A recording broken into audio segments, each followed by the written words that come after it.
नमस्कार, मैं डॉक्टर नीति मोहर डाइट सभागार में पधारे हमारे सम्मानित नीलचीज विवेकी निर्णायक मंडल को और समस्त प्रतिभागियों को हार्दिक वंदन करती हूँ, अभिनंदन करती हूँ, स्वागत करती हूँ। और जैसा कि सर ने मेरा परिचय दिया, मैं शिक्षा शास्त्र की प्रवक्ता हूँ, परंतु मैं यहाँ संगीत प्रयोगशाला लेकर क्यों आया तो मैं इसका कारण बताना चाहूंगी कि जैसे हम सभी लोगों ने बीएड किया होगा, शिक्षक बने हैं, जब हम लोग टीचिंग के ऑब्जेक्टिव्स पढ़ते हैं, कॉग्निटिव इंडक्टिव साइकोमोटर, ज्ञानात्मक भावात्मक मनोगत्यात्मक, ज्ञानात्मक पक्ष को विकसित करने के लिए बहुत सारे सब्जेक्ट होते हैं करिकुलम में, जैसे एसएसटी हो गया, हिंदी हो गया, इंग्लिश हो गया।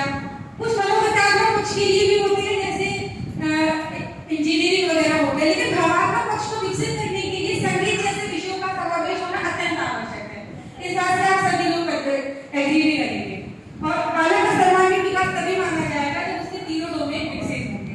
तो जब मुझे यहाँ पे कहा गया, क्योंकि मैं एजुकेशन की प्रवक्ता हूँ, परंतु मैं संगीत की छात्रा रही हूँ, तो जब मुझे यहाँ संगीत का प्रयोगशाला के मौसम के विषय में बताया गया तो मैं मुझे बहुत खुशी हुई और मैंने यहाँ संगीत की प्रयोगशाला स्थापित की।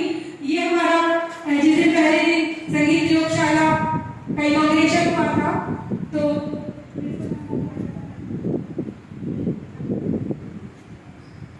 पहले मैं आप लोगों को थोड़ा थोड़ा फोटो वीडियो दिखाना चाहूंगी, इसके बाद मैं बोलूंगी। तो शिवम से मैं आगे करके शॉर्ट में जल्दी जल्दी मेरी फोटो वीडियो दिखा दीजिए, बहुत कभी मैंने लगाए हैं।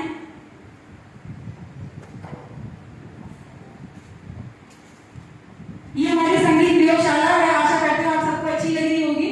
हमारी डाइट परिकुल की आन और शान जिसे मैं कहूंगी, इसको म्यूट कर दो, इसके साथ मैं बोलूंगी। ये वीडियो जो चलाई थी इसे म्यूट करके चला दो।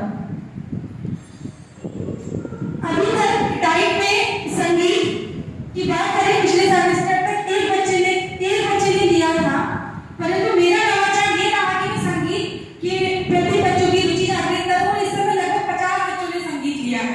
ये एक नवाचार ही है कि जिस टाइम में एक बच्चा संगीत लेता था, और हमारे समाज में शिक्षक है इस बात के गवाह है कि वो जब डाइट में आते थे तो सांस्कृतिक कार्यक्रम नहीं कर पाते थे, लेकिन उसमें संगीत प्रयोगशाला नहीं थी तो किस प्रकार होता था, हम लोग इलेक्ट्रॉनिक बातों का यूज करते थे, उसमें म्यूजिक चला दिया मोबाइल पे। आप लोग सब से एग्री करेंगे, लेकिन आज का सांस्कृतिक कार्यक्रम आप समझे देखा तो आपको कैसा लगेगा। तो एक नवाचार ये है कि डाइट में, और यहाँ तक कि जो कुछ लोगों की ये भ्रांति है कि लड़कियां ही संगीत लेती हैं, हमारे छात्रों ने भी संगीत की प्रस्तुति दी, तो ये एक नवाचार है। इससे ज्यादा नवाचार कुछ नहीं हो सकता कि जो कुछ विषय को हम सीमित कर देते हैं लड़का और लड़की तक, तो हमारे गर्ल्स और बॉयज दोनों ने संगीत की एक्टिविटी में प्रतिभाग किया और बहुत सुंदर प्रस्तुति दी। हमारे निर्णायक मंडल ने खुद अप्रिशिएट किया, हमारे मुख्य अतिथिगण पधारे हैं।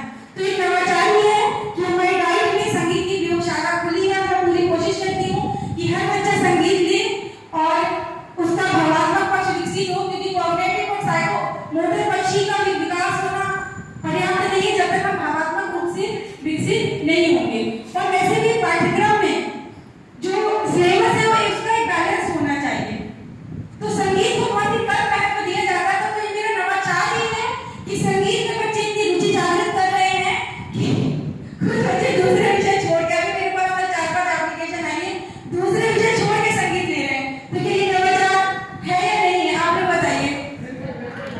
तो मैं अपने आप में सौभाग्यशाली भी मानती हूँ कि मुझे ये अवसर मिला डाइट में, क्योंकि मैं म्यूजिक की स्टूडेंट की सारी पढ़ाई मैंने संगीत में की थी, लेकिन मेरा यहाँ चेंज हुआ वो एमएड के बेस पे शिक्षा शास्त्र के पद पे हुआ। तो मेरी अपनी